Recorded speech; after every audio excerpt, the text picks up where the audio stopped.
Good evening. You're now with me, Lorenzo Isaac, for TVS Nightline. Here are the headlines for tonight. 1,201 ringgit worth of essential goods seized in smuggling attempt from Biawak Lundu to Indonesia. Prime Minister Datuk Seri Anwar Ibrahim will be visiting Bangladesh on October 4th. 25 feared dead in Thailand's school bus fire.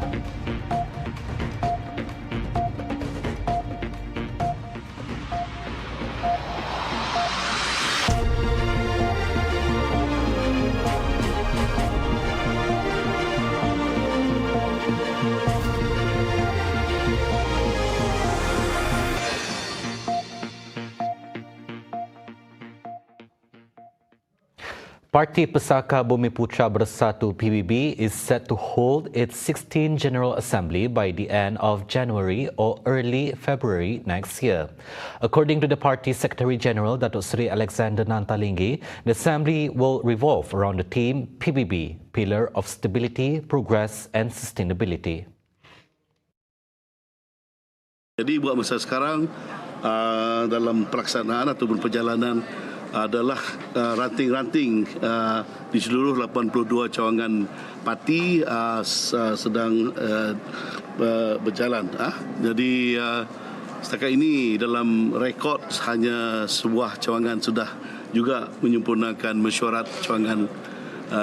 Ada selain masih ada 81 lagi akan kita harapkan selesai mesyuarat agung di peringkat cawangan dalam bulan 12. Itu timeline-nya.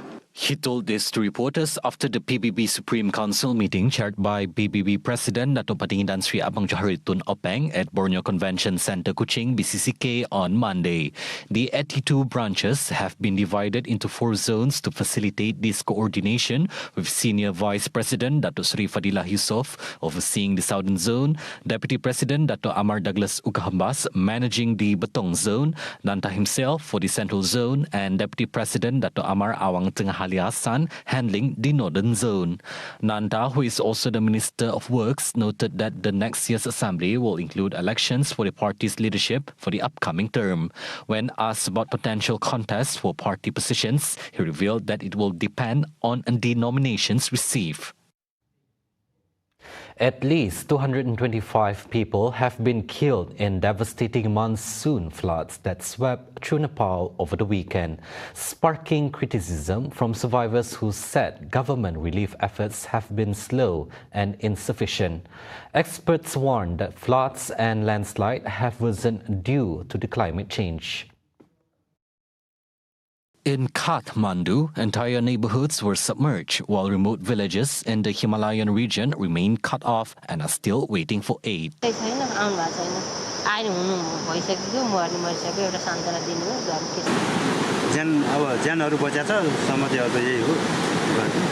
अब पहिलाको अवस्थामा आउन धेरै गाह्रो हुन्छ जस्तो मलाई लाग्छ हामी 30 वर्षभन्दा पछाडी पक्कै पनि पर्यौं हामी. Officials reported that by Monday afternoon, 204 bodies had been recovered from the disaster and at least 30 more people were still stranded or missing, while hundreds more were injured. Dozens who died had been traveling on buses that were washed away when the highways were engulfed by surging floodwaters. A boat carrying 17 passengers capsized during heavy storms in eastern Afghanistan on Monday, leaving 8 people dead and 5 others missing, authorities confirmed on Tuesday. The incident happened on a river in the Kuskunar district of Nangarhar province, and Provincial Information Department Chief Quraishi Badloon reported that both sank due to heavy storms. Search efforts continue as authorities work to locate the remaining passengers. Mass casualty incidents like this are common in Afghanistan, where overcrowded transport, poor infrastructure, and minimal safety regulations contribute to frequent accidents. Residents in the area regularly use boats to cross the river due to the absence of nearby bridges, heightening the risk during adverse weather. Earlier in June, another boat accident in the same province claimed 8 lives when an overloaded vessel flooded its engine, according to officials. A total of 1,201 ringgit worth of essential goods has been seized in a foiled smuggling attempt from Biawak Lundu to Indonesia. The Malaysian Army TDM, through a unit operating under the 1st Infantry Division, successfully thwarted the smuggling activity on Monday afternoon. A statement, the 1st Division headquarters revealed that the smuggling attempt was intercepted at the Gapma Biawak Post sector of Awas Keris Parang near an illegal route 200 meters from the Malaysia-Indonesia border at approximately 6 p.m.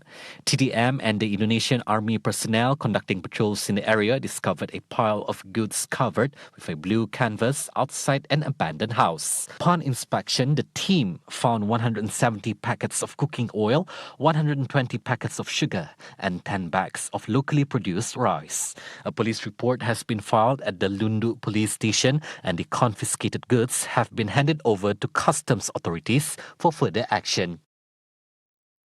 A new era of public transportation begins in Miri as the city's free smart bus service kicks off its trial run on Tuesday. As the new free smart bus service officially started its trial runs today. Sarawak Minister of Transport Datuk Sri Lee Kim Shin said that the Miri City Smart Bus will be officially launched by the Premier of Sarawak, Dato' Patinggi Tan Sri Apang Johari Tun Openg, on October 9. A program by the Sarawak government, Lee stated that this is the first time Miri City has had a free bus service. In line with the launch of the free bus service, Lee urged students from nearby schools to take advantage of this service, highlighting that the first bus is scheduled to depart at either 5:30 a.m. or 6 a.m. According to him, this initiative aims to encourage more students to use public transportation, promoting a more sustainable and efficient commuting culture in Miri. The project introduces 14 brand new smart buses covering 8 main routes, providing free services to the public. The 8 routes include Permai Jaya, Sungai Rait Bakam, RTM Pujut 2, Kuala Baram, Hospital, Riam Taman Tungku, Senadin and Tudan.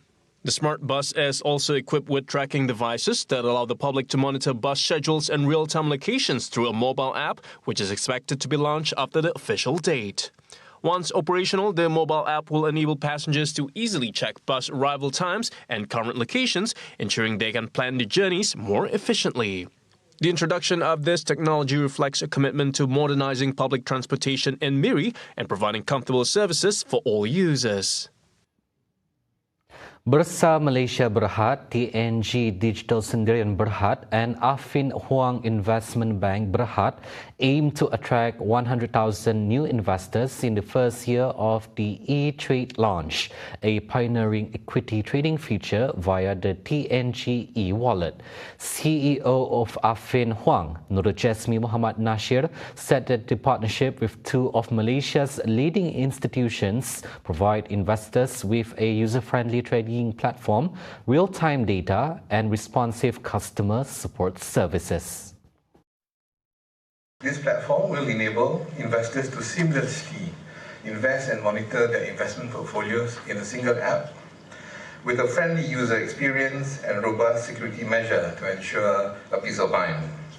Today, we take this mission a step further by partnering with 2 leading institutions, Malaysia's largest integrated fintech player in TNG Digital and Bursa Malaysia, the backbone of our financial markets. Nur Jasmi said this first-of-its-kind partnership in Malaysia marks a significant milestone for the nation's financial accessibility.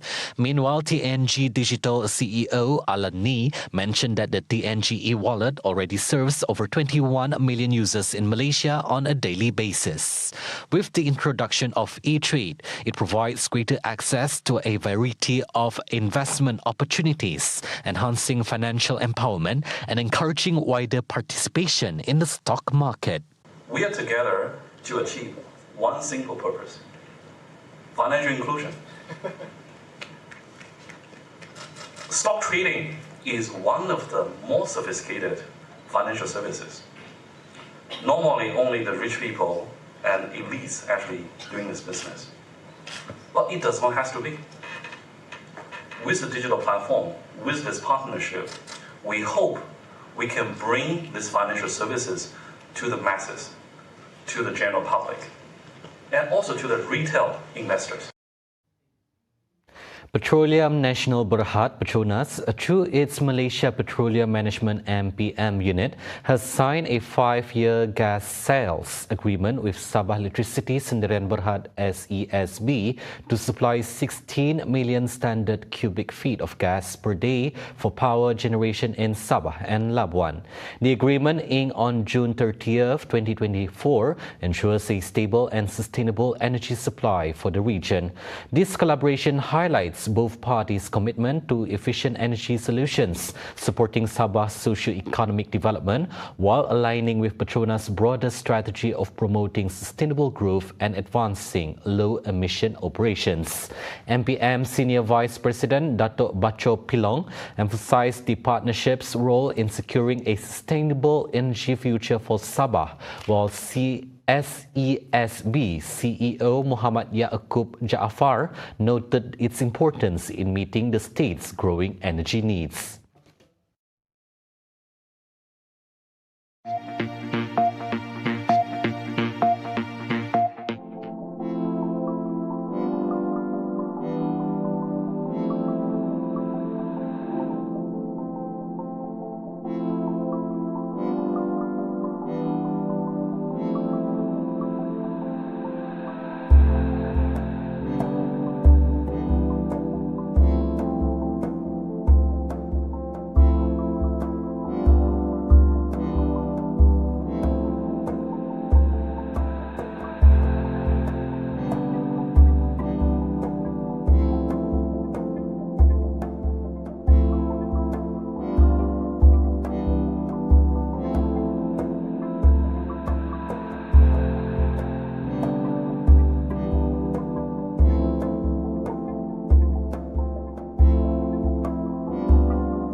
Welcome back.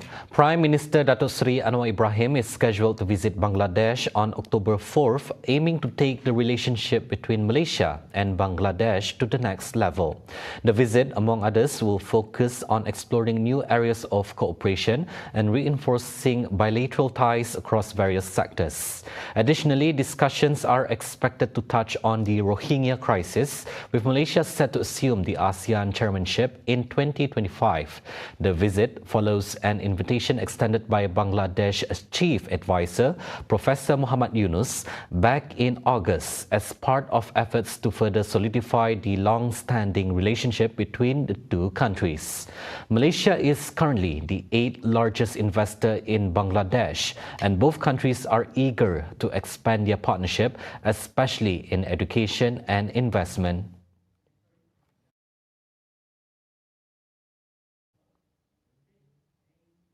Prime Minister Datuk Seri Anwar Ibrahim has unveiled the National Cloud Policy, which emphasizes 4 key areas, namely public service innovation and efficiency, economic competitiveness and expansion, strengthening user trust and data security, as well as empowering citizens through digital inclusivity. He said by leveraging cloud technology, the government aims to modernize operations, foster citizen engagement, and streamline public service delivery and efficiency. Will empower citizens through digital inclusivity. Our approach will be citizen-centric and inclusive, utilizing cloud technology to enhance the accessibility and efficiency of digital-first public services. He said this in his remarks at Google's groundbreaking ceremony for its data center and cloud region in Malaysia on Tuesday. Anwar highlighted that the government is committed to strengthening user trust and data security and will establish robust security frameworks and protocols to protect sensitive data and critical infrastructure in both public and private cloud environments. Government will establish robust security frameworks and protocols to protect sensitive data and critical infrastructure in both public and private cloud environments. In addition, Anwar said Google's investment in Malaysia will help to attract new digital investments into Malaysia. The Google data center, located in Elmina Business Park, Selangor, will address the rising demand for Google Cloud capabilities, AI innovations, and other digital services used daily by individuals and organizations in Malaysia.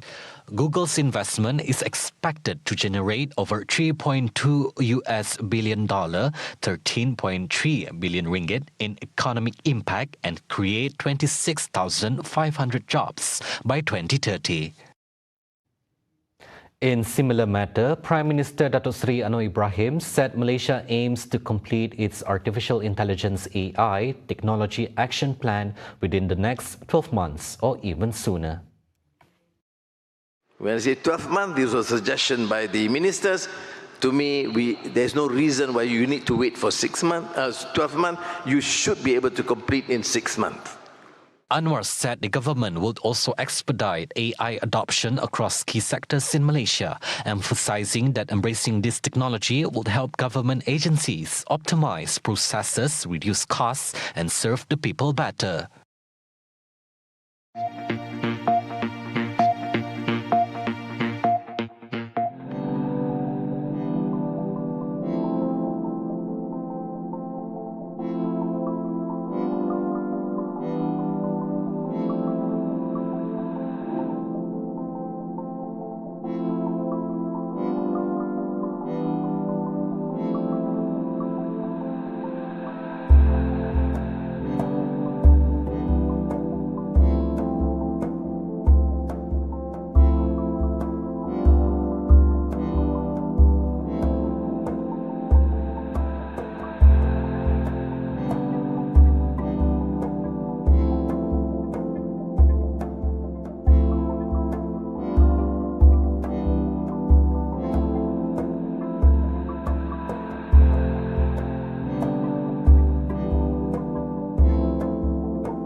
On to world news. A devastating bus fire in Thailand has left up to 25 people dead, many of whom children. The bus, carrying 44 students and teachers from Wat Khao Praya Sangkaram School, burst into flames after a tire blew out in Uthai Thani province. The children, aged between kindergarten and 14, were on a school trip. Prime Minister Paetongtarn Shinawatra expressed condolences, confirming multiple fatalities, although officials are still working to determine the exact number of those lost. Of the 44 passengers, 19 have been rescued, including 16 students and 3 teachers. Transport Minister Surya Juang Rong Ruangkit says 25 people remain unaccounted for. The fire broke out after the bus crashed into a barrier on a highway near Bangkok. Flames engulfed the vehicles as rescuers raced to the scene, so the intensity of the blaze made recovery efforts challenging. Rescue teams reported that many victims, especially the younger children, were found towards the back of the bus, likely in a desperate attempt to escape. Some survivors are being treated for severe burns, while authorities continue to search for those still missing. Thailand's road safety record is among the worst in the world, with more than 50 deaths daily on average, according to the WHO. The United Nations is warning Israel against launching a large-scale ground invasion of Lebanon, following the Israeli military ground assault on Hezbollah positions. However, Lebanese group Hezbollah confirmed on Tuesday that no Israeli troops had crossed over into Lebanon. Nonetheless, UN spokesperson Liz Trussell expressed deep concern over the escalating violence, warning it could bring even greater suffering to civilians already caught into the conflict. With armed violence between Israel and Hezbollah boiling over, the consequences for civilians have already been awful. And we fear a large-scale ground invasion by Israel into Lebanon would only result in greater suffering. Fierce clashes have erupted inside Lebanon after Israel expanded its military campaign, which began with airstrikes that have been reportedly killed more than 1,000 people in 2 weeks. The violence has displaced up to 1 million people in Lebanon, according to local officials, as Israel targets Hezbollah, a key ally of Iran, in both Lebanon and the Gaza Strip. The conflict has now spread, raising fears of a wider regional conflict. Trocel highlighted that the destruction of homes and medical facilities across Lebanon has been devastating, with 10% of health centers closed and dozens of medical workers killed or injured. Despite international calls for restraint, Israeli airstrikes have also hit southern Beirut and Damascus. The UN warns that the hostilities could spark a regional humanitarian catastrophe with the potential for the conflict to spread to neighboring states. See the world closer with TVS as we bring you the latest news updates both locally and internationally. For more headlines anytime, anywhere, just head on to our official website at tvsarawak.my or follow us on our social media platforms at TV Sarawak. Those were the updates on TVS Nightline. I'm Lorenzo Isaac. Thank you for watching and have a good night.